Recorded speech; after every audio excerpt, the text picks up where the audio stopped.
Hello guys, स्वागत है आप सभी का आपके अपने YouTube channel GS from basics में।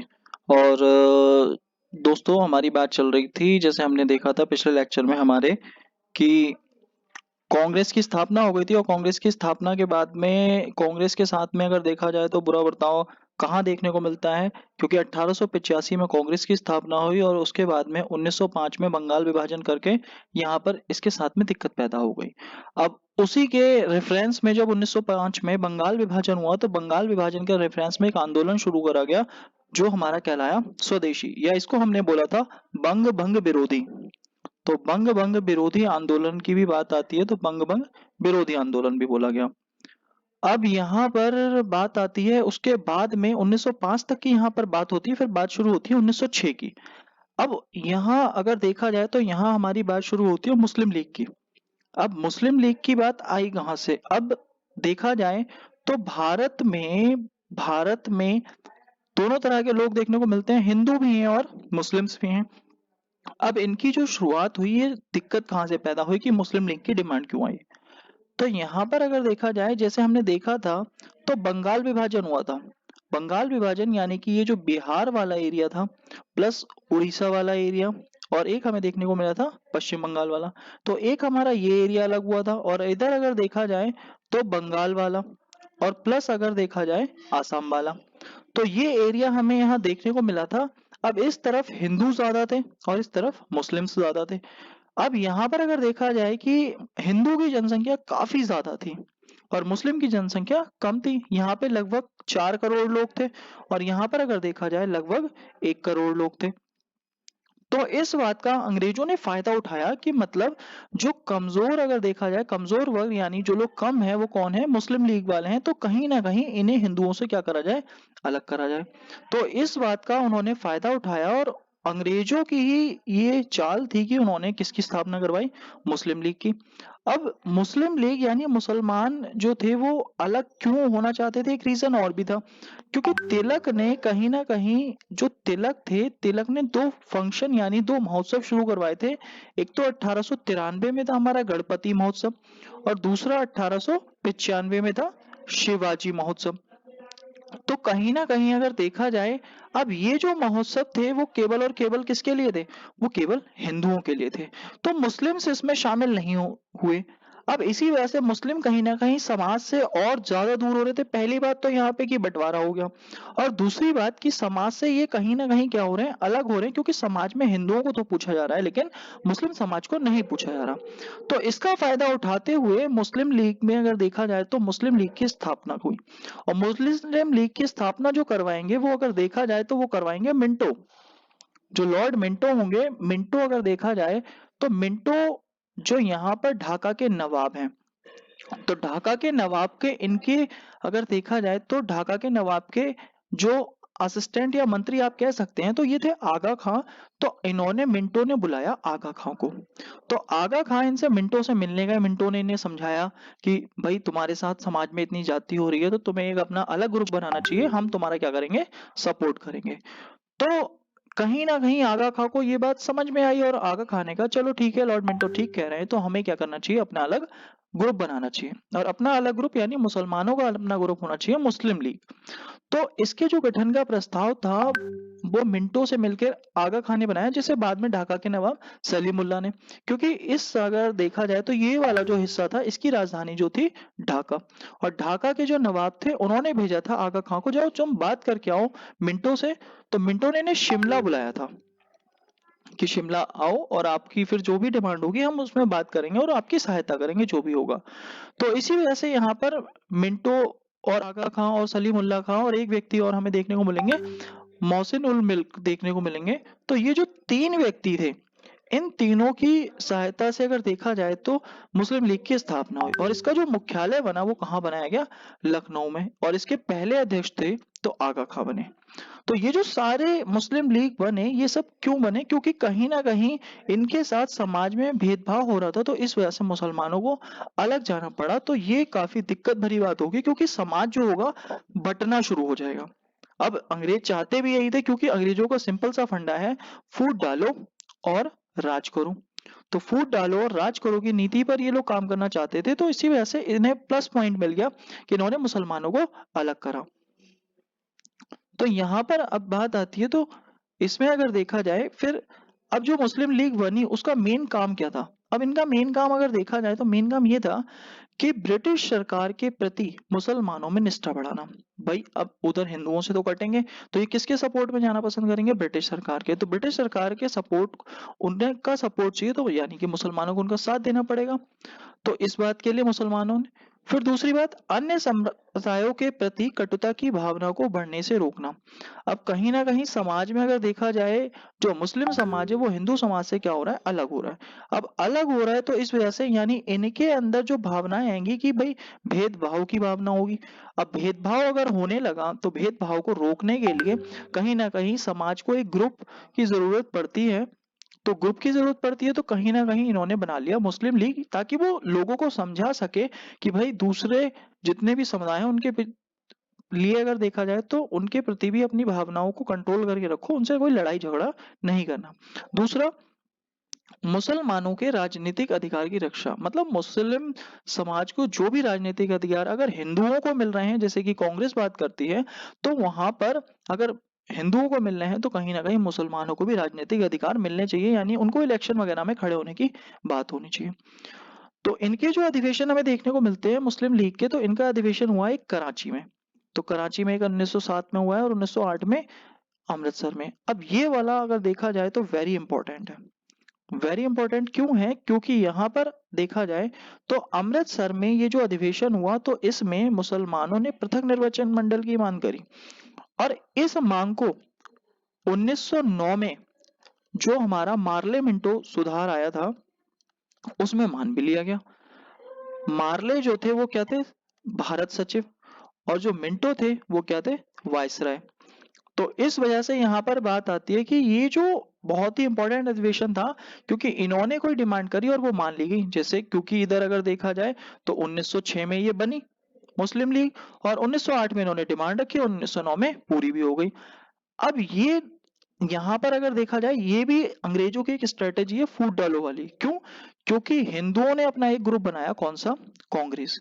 और कांग्रेस अगर देखा जाए 1885 में बनाया गया और ये हमारा चलेगा 1905 तक। और 1905 में भी अगर देखा जाए तो ये गैप हमें देखने को मिलेगा 20 साल। और 20 सालों में कांग्रेस वालों की सुनी तो कुछ जानी नहीं है, और उसके बाद में भी यहाँ पर क्या करवा दिया जाएगा? यहाँ पर अगर बात आती है तो बंगाल विभाजन करवा दिया जाएगा। अब बंगाल विभाजन करवा दिया, मतलब 20 साल हो गए, 20 साल से आपसे कांग्रेस डिमांड करती जा रही है, करती जा रही है, करती जा रही है, लेकिन आप सुनने को तैयार नहीं, और उल्टा क्या कर दिया? लोगों को तोड़ दिया, हिंदू मुस्लिम को अलग कर दिया। अब ये हिंदुओं का संगठन था। अब हिंदुओं को ये वाली बात कहीं ना कहीं खलेगी कि बताओ, हद है कि इनका ग्रुप अभी नया नया बना 1906 में, और साल भर भी नहीं हुआ 1908 में इन्होंने डिमांड रखी और 1909 में से पूरा भी कर दिया गया। तो इसी वजह से कहीं ना कहीं जो बात कहाँ अगर देखा जाए बंगाल विभाजन से हिंदू मुस्लिम्स के बीच में विवाद उत्पन्न हुआ था, कहीं ना कहीं इस बात ने, जो पृथक निर्वाचक मंडल वाली बात थी, उसने इस बात को कहीं ना कहीं और बढ़ा दिया। अब जैसे हम पृथक निर्वाचक मंडल भी समझ लेते हैं कि ये क्या होता है। तो पृथक निर्वाचक मंडल जो होता है, अगर बात आती है कि पृथक निर्वाचक मंडल, तो ये जो हमें देखने को मिलेगा, मतलब कोई एक एरिया है जहां पर आप मान लो एग्जाम्पल के तौर पे 100 लोग रहते हैं। टोटल कुल कितने लोग हैं? 100 लोग। अब 100 लोगों में एक तरफ रहते हैं 20 लोग और एक तरफ रहते हैं 80 लोग। अब यहाँ पर इधर मान लो मुस्लिम्स है और इधर क्या है? हिंदू। तो इलेक्शन में जो खड़ा होने का अधिकार है वो केवल और केवल इन 20 मुसलमानों को मिलेगा, और इन्हीं में से ही अगर देखा जाए कि इन्हीं में चुनाव में जो प्रत्याशी खड़ा होगा वही खड़ा होगा 20 में से, और जो बाकी 19 बचेंगे वही क्या डालेंगे? उसे वोट डालेंगे। इन 80 की जो वैल्यू होगी वो कोई वैल्यू नहीं होगी। तो इसी वजह से इनको जो पृथक निर्वाचक मंडल मिल गया तो ये 20 इन 80 लोगों पर हावी हो जाएंगे। तो ये बात जो थी, कहीं ना कहीं हिंदुओं को इस बात का भी डर था कि हमारे साथ क्या होगा? गलत व्यवहार होगा। तो कहीं ना कहीं अब ये बात जब इन दोनों के बीच, हिंदू और मुस्लिम्स के बीच में खाई बढ़नी शुरू हुई, तो ये बढ़ा कौन रहे हैं? अंग्रेज बढ़ा रहे हैं। तो ये काफी दिक्कत भरी बात देखने को मिलेगी। अब इसमें बात आती है मुस्लिम लीग की स्थापना। तो ये हमने अभी देखा। तो वही चीज है कि आप यहाँ से नोट्स भी मेंटेन कर सकते हो कि अंग्रेजों ने फूट डालो राज करो की नीति के तहत जितने भी उच्च वर्गीय मुसलमान जो कि ढाका के नवाब थे, तो कांग्रेस से पृथक कर एक संगठन बनाने को प्रोत्साहित किया। और 1906 में शिमला में लॉर्ड मिंटो से मुसलमानों का एक प्रतिनिधि मंडल आगा खां के नेतृत्व में मिला। भाई आगा खां के नेतृत्व में मुसलमान जो थे वो किससे मिले? मिंटो से मिले। और 30 दिसंबर 1906, ये डेट इंपॉर्टेंट है दोस्तों, ये याद रखनी है। 30 दिसंबर 1906 को आगा खां, ढाका के नवाब सलीमुल्लाह और मोहसिन उल मुल्क के नेतृत्व में मुस्लिम लीग की स्थापना हुई। तो ये दो नाम तो हैं ही हाईलाइट, आगा खां और नवाब सलीमुल्लाह। फिर बात आती है सलीमुल्लाह को इसका वास्तविक संस्थापक माना जाता है। जैसे ये यहाँ पर दो बातें आती हैं कि इसके प्रथम अध्यक्ष कौन है? आगा खां। तो जैसे अगर देखा जाए इधर बात चलती है किसकी? कांग्रेस की। और इधर बात चलती है किसकी? मुस्लिम लीग की। तो दोनों में इंपॉर्टेंट बातें हैं कि अगर यहाँ पर आप बात करें तो इसके प्रथम अध्यक्ष जो थे वो थे कौन? WC बनर्जी। और इसके जो अध्यक्ष बने हैं वो कौन बने? आगा खां। और अगर बात करें कि कांग्रेस का संस्थापक कौन था, तो यहाँ पर थे ह्यूम, एलन ऑक्टेवियन ह्यूम। और यहाँ अगर बात आएगी तो इसके संस्थापक कौन है? सलीमुल्लाह। तो ये बात ध्यान रखनी है दोनों पार्टियों में कि मुस्लिम लीग में पहले अध्यक्ष कौन है और कांग्रेस में पहले अध्यक्ष कौन है और दोनों के संस्थापक कौन है। तो संस्थापक का नाम अलग होगा और अध्यक्ष का नाम अलग होगा। तो आपको एग्जाम में ये जरूर देखना है कि आपसे क्वेश्चन क्या पूछा है, कि अध्यक्ष का नाम पूछा है या संस्थापक का नाम पूछा है। और ये वाली बात ये इंपॉर्टेंट बहुत है कि कौन से अधिवेशन में मुस्लिम लीग को पृथक निर्वाचक मंडल की बात कही गई मुस्लिम लीग द्वारा। तो ये 1908 में कही गई, जिसे कब माना गया? 1909 में मान भी लिया मार्ले मिंटो में। तो मार्ले जो थे वो कौन थे? सचिव। और जो मिंटो थे वो कौन थे? वो थे वायसराय। तो यहाँ पर अगर देखा जाए तो इन दोनों की मिली भगत से यहाँ पे कहीं ना कहीं इन्होंने हिंदू और मुस्लिम्स में क्या डाल दी? दरार डाल दी। तो ये चीज हमें देखने को मिलेगी यहाँ पर बहुत ही ज्यादा कि इन अंग्रेजों ने जो विवाद है हिंदू और मुस्लिम के बीच में, विवाद को बढ़ाने का हमेशा ही काम किया और दोनों में क्या है? फूट डलवाई, ताकि भारत में क्या कर सके? राज कर सके। अब इधर हम दूसरी तरफ बात करते हैं। जब 1905 में अगर देखा जाए तो यहाँ पर बंगाल विभाजन हो गया था। तो यहाँ बंगाल विभाजन में इसके कई अधिवेशन हमें इंपॉर्टेंट देखने को मिलेंगे। तो ये 2-3 अधिवेशन है हमारे यहाँ इंपॉर्टेंट, जो मुस्लिम लीग के साथ साथ उधर चल रहे हैं। तो पहला अधिवेशन है बनारस वाला। अब बनारस वाला अधिवेशन अगर देखा जाए ये इसलिए इंपॉर्टेंट है क्योंकि इस समय क्या हुआ है? बंगाल विभाजन। अब बंगाल विभाजन हुआ है तो बंगाल विभाजन के रेफरेंस में हमारे कौन से आंदोलन चले? स्वदेशी आंदोलन या फिर बंग भंग विरोधी आंदोलन। तो उस बात के लिए यहाँ पर जो यहाँ अनुमोदन किया गया था इस आंदोलन का, बंग भंग विरोधी आंदोलन। तो इसका अनुमोदन किसने किया था? कांग्रेस ने किया था। और इस अनुमोदन को किसने करा था? कि गोपाल कृष्ण गोखले। तो अनुमोदन का मतलब दोस्तों यहाँ पर है समर्थन। समर्थन। तो अगर बात आती है तो यहाँ अगर देखा जाए तो इस अनुमोदन का जो समर्थन किया था वो किसने किया था? गोपाल कृष्ण गोखले ने। तो इसमें बात और दूसरी भी हुई थी सेल्फ रूल प्रस्ताव की। तो ये इतना कोई खास बात नहीं है, लेकिन गोपाल कृष्ण गोखले ने जो बंगाल विरोधी आंदोलन था उसकी क्या दे दी थी? सहमति दे दी थी। क्योंकि ये आंदोलन हमें उस समय देखने को मिला था, जैसे उसमें कुछ डेट इंपॉर्टेंट थी। एक तो 20 जुलाई, एक थी 7 अगस्त, और एक हमें देखने को मिली थी कौन सी आपकी, जो हमें अक्टूबर में देखने को मिली थी दोस्तों।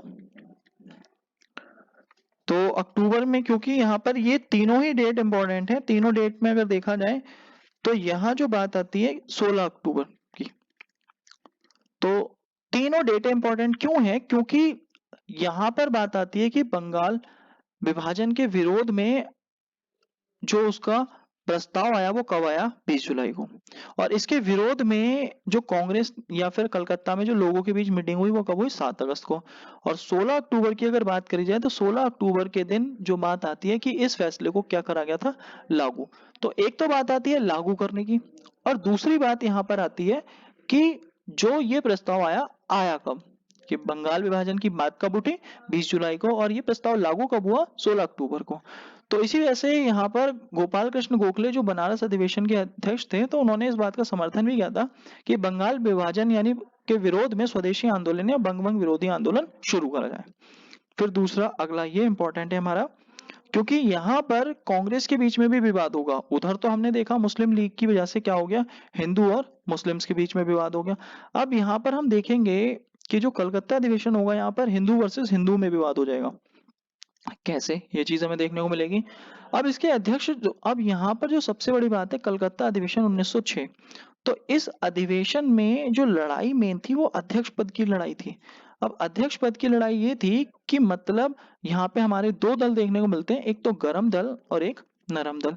अब गरम दल वाले कह रहे हैं कि तुम इतने दिन से कह रहे हो, यानी कब से कह रहे हो, 1885 से कहते आ रहे हो, और 1905 हो गया, बंगाल विभाजन हो गया, 20 साल हो गए, अंग्रेज तुम्हारी कोई बात सुनने को ही तैयार नहीं है, तो तुम काम करना छोड़ दो, काम तुम्हारी जगह कौन कर लेंगे, हम कर लेंगे, यानी हमें अध्यक्ष बना दो, हम खुद देख लेंगे।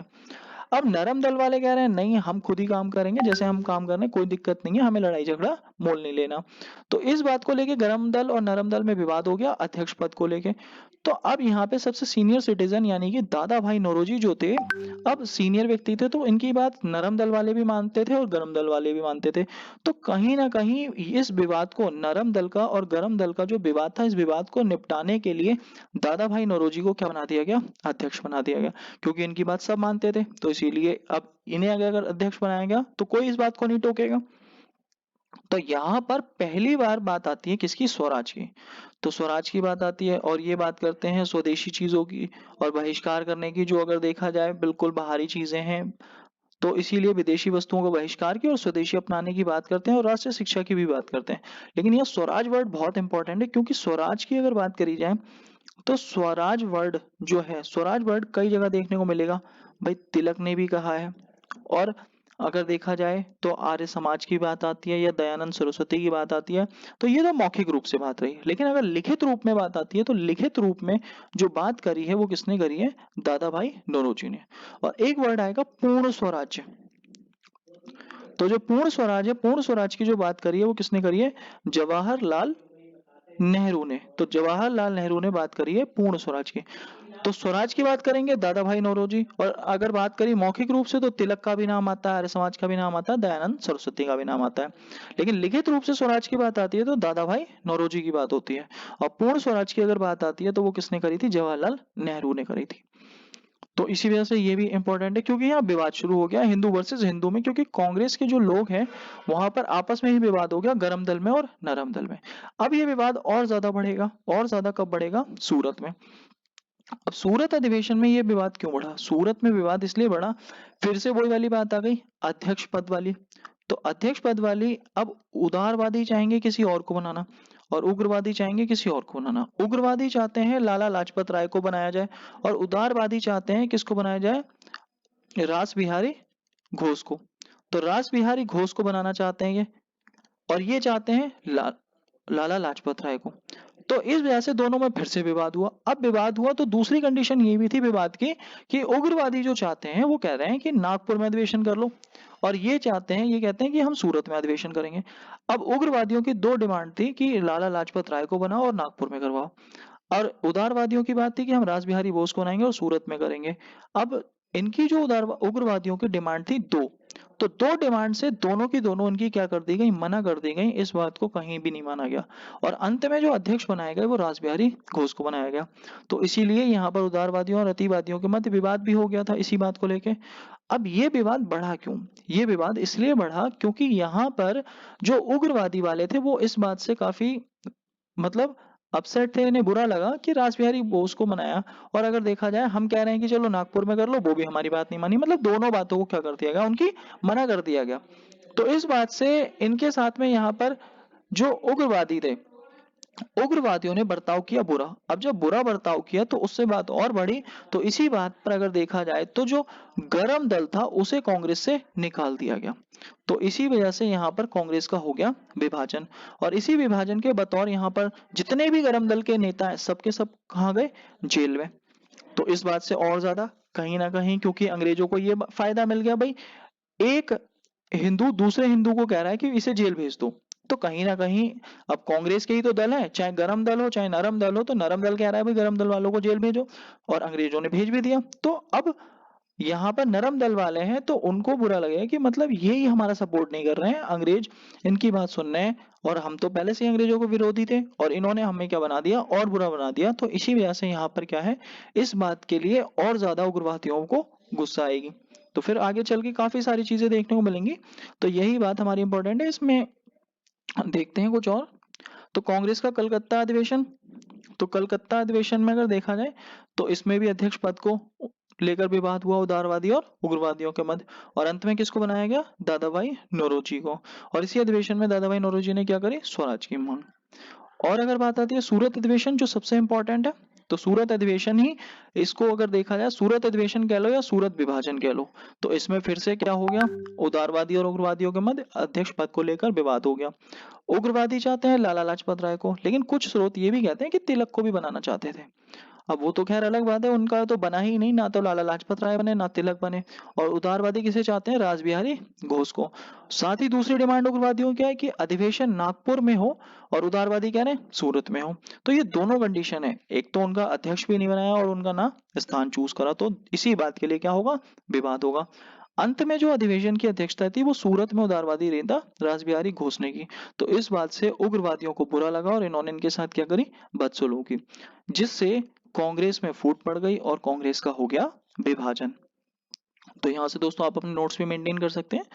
और आगे फिर गरम दल को कांग्रेस से निकलवा दिया गया। तो नरम दल जो था उसने कहा कि भाई इन्हें निकालो, ये तो बदतमीजी करते रहेंगे, तो गरम दल को क्या कर दिया गया, कांग्रेस से निकाल दिया गया। और इनके जितने भी नेता थे उन सभी को क्या कर लिया गया, गिरफ्तार। इसमें सबसे हाईलाइट नाम था तिलक का। तिलक को 6 साल के लिए कहाँ भेज दिया गया, मांडले जेल भेज दिया गया। और मांडले जेल में ही तिलक ने अगर देखा जाए तो एक पुस्तक लिखी, गीता रहस्य। ये पुस्तक दोस्तों इंपॉर्टेंट है कि गीता रहस्य अगर देखा जाए तो पुस्तक किसने लिखी, तो तिलक ने लिखी। कहाँ लिखी थी, मांडले जेल। तो मांडले जेल में ये गीता रहस्य पुस्तक हमारी तिलक ने लिखी, जब उन्हें 6 साल के लिए जेल भेज दिया था, किससे, गरम दल को जब निकाल दिया गया था कांग्रेस से तब। और जो लाला लाजपत राय दूसरा हाईलाइट नाम था, इनको पंजाब निकाला की सजा मिली कि मतलब अब तुम पंजाब में नहीं रहोगे, तुम्हें कहाँ जाना पड़ेगा, कश्मीर जाना पड़ेगा, तो तुम वहां पे कोई भी एक्टिविटी नहीं कर पाओगे। तो ये दो बातें यहाँ पर इंपॉर्टेंट है कि एक तो तिलक को 6 साल के लिए जेल हुई और लाला लाजपत राय को पंजाब निकाला की सजा मिली। तो उन्हें फिर कहाँ जाना पड़ा, कश्मीर। और ये फिर बाद में हमें दिखाई देंगे 1919 के टाइम पे, जब यहाँ पे जलियांवाला बाग कांड होगा, तब उस समय ये हमें दिखाई देंगे लाला लाजपत राय। तो यहाँ जो बात आती है दोस्तों, ये इंपॉर्टेंट है। तो आपको ध्यान रखना है कि हम उधर अगर मुस्लिम लीग की बात देखते हैं तो मुस्लिम लीग के संस्थापक और अध्यक्ष की बात याद रखनी है। और कांग्रेस का जो विभाजन हुआ है वो कौन से अधिवेशन में हुआ है, सूरत में। तो ये इंपॉर्टेंट है।